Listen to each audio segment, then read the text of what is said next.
Bois de Rose, les exploitations illicites se poursuivent.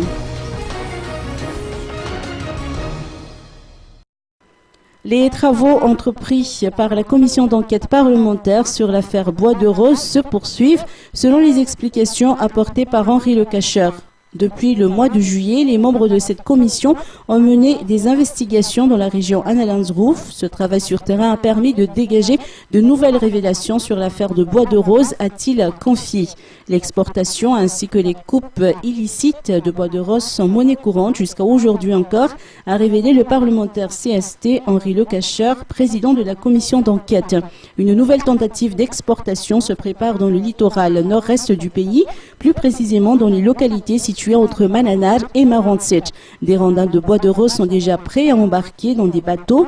Toutes les opérations se font au vu et au su de tout le monde et le plus étonnant, c'est de constater selon lui que des dirigeants locaux ainsi que des responsables de la primature hésitent à intervenir. Personne n'a été interpellé à ce sujet, a-t-il ajouté.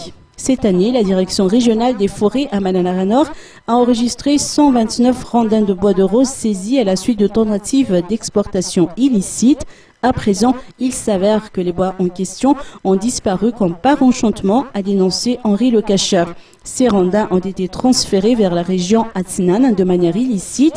Il semblerait selon lui qu'une fausse ordonnance a été utilisée pour réaliser ce transfert. Aux yeux de ce parlementaire, les dirigeants locaux, dont le chef de région d'Annalandsruf, a une part de responsabilité dans cette affaire.